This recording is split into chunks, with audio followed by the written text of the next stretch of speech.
ജിതിൻ ലാൽ സംവിധാനം ചെയ്ത് ടോവിനോ തോമസ് 3 വ്യത്യസ്ത കഥാപാത്രത്തിലെത്തിയ അജയന്റെ രണ്ടാം മോഷണം എന്ന ആക്ഷൻ അഡ്വഞ്ചർ സിനിമ റിലീസ് ചെയ്ത ആദ്യ ഷോ മുതൽ എല്ലായിടത്തു നിന്നും ഗംഭീര അഭിപ്രായമാണ് നേടിയെടുത്തിരിക്കുന്നത്. ടോവിനോയുടെ കരിയറിലെ തന്നെ രണ്ടാമത്തെ വലിയ ഫസ്റ്റ് ഡേ കളക്ഷനാണ് ഇപ്പോൾ ARM നേടിയിരിക്കുന്നത്.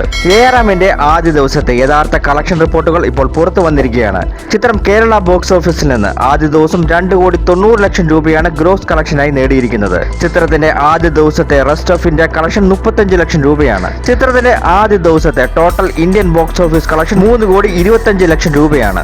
ARMന്റെ ആദ്യ ദിവസത്തെ world wide box office collection 6 കോടിക്ക് അടുത്താണ്. ഈ വർഷത്തെ ടോവിനോ തോമസിന്റെ ഏറ്റവും വലിയ ആദ്യ ദിവസത്തെ കളക്ഷൻ നേടിയിരിക്കുകയാണ് ARM. ചിത്രത്തിന്റെ രണ്ടാം ദിവസമായി ഇന്നും എല്ലായിടത്തും ഗംഭീര ബുക്കിംഗ് ആണ് നടക്കുന്നത്.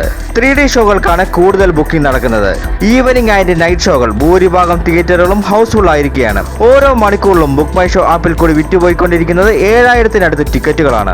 7 മണി വരെയുള്ള ഒരു ട്രാക്കിംഗ് റിപ്പോർട്ട് നോക്കുമ്പോൾ 994 ഷോകൾ ട്രാക്ക് ചെയ്തപ്പോൾ 34.9% ഒക്കുപെൻസിയോടുകൂടി 1,82,74,000 രൂപയാണ് ട്രാക്കിംഗ് കളക്ഷനായി നേടിയിരിക്കുന്നത്. അപ്പോൾ ചിത്രം ഇന്ന് കേരള ബോക്സ് ഓഫീസിൽ നിന്ന് 2.5 കോടിക്കടുത്ത് കളക്ഷൻ നേടും എന്നാണ് ട്രാക്കിംഗ് റിപ്പോർട്ടുകൾ സൂചിപ്പിക്കുന്നത്.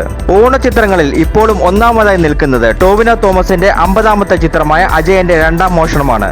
ഡിംഗിത് അയ്യത്താൻ സംവിധാനം ചെയ്ത് ആസിഫ് അലി പ്രധാന വേഷത്തിലെത്തിയ കിഷ്കിന്ദ കാണ്ഡം എന്ന മിസ്റ്ററി ത്രില്ലർ മൂവി പ്രേക്ഷകരിൽ നിന്ന് മികച്ച അഭിപ്രായം നേടി മുന്നേറുകയാണ്. ചിത്രത്തിന്റെ രണ്ടാം ദിവസമായി ഇന്ന് മികച്ച ബുക്കിംഗ് ആണ് എല്ലായിടത്തും നടക്കുന്നത്. ചിത്രത്തിന്റെ ആദ്യ ദിവസം കേരള ബോക്സ് ഓഫീസിൽ നിന്ന് കളക്ഷനായി നേടിയിരിക്കുന്നത് 50 ലക്ഷത്തിന് മുകളിലാണ്. ആദ്യ ദിവസത്തെക്കാളും മികച്ചൊരു ബുക്കിംഗ് ആണ് രണ്ടാം ദിവസമായി ഇന്ന് ചിത്രത്തിന് നടക്കുന്നത്. 7 മണി വരെയുള്ള ഒരു ട്രാക്കിംഗ് റിപ്പോർട്ടുകൾ നോക്കുമ്പോൾ 396 ഷോകൾ ട്രാക്ക് ചെയ്തപ്പോൾ 31.28% ഒക്കുപെൻസിയോടുകൂടി 38 ലക്ഷത്തിന് മുകളിലാണ് ട്രാക്കിംഗ് കളക്ഷനായി നേടിയിരിക്കുന്നത്. അപ്പോൾ ചിത്രം ഇന്ന് 75 ലക്ഷത്തിനടുത്ത് അല്ലെങ്കിൽ 75 ലക്ഷത്തിന് മുകളിൽ കേരള ബോക്സ് ഓഫീസിൽ നിന്ന് കളക്ഷൻ നേടും എന്നാണ് ട്രാക്കിംഗ് റിപ്പോർട്ടുകൾ സൂചിപ്പിക്കുന്നത്. ഓരോ മണിക്കൂറിലും 2,500-നടുത്ത് ടിക്കറ്റുകളാണ് ബുക്ക് മൈ ഷോ ആപ്പിൽ കൂടി വിറ്റുപോയിക്കൊണ്ടിരിക്കുന്നത്. ചിത്രം വരും ദിവസങ്ങളിൽ വലിയൊരു വിജയം നേടും എന്നാണ് പ്രേക്ഷക പ്രതികരണത്തിൽ നിന്ന് മനസ്സിലാക്കാൻ കഴിയുന്നത്. ഓണചിത്രമായി ഇന്ന് റിലീസായ ആന്റണി പെപ്പയുടെ കൊണ്ടാൽ മികച്ച പ്രേക്ഷക പ്രതികരണമാണ് നേടിയെടുത്തിരിക്കുന്നത്. ഓണചിത്രങ്ങളിൽ നിങ്ങൾ കാണാൻ ആഗ്രഹിക്കുന്ന ചിത്രം ഏതാണെന്ന് കമന്റ് ചെയ്യുക.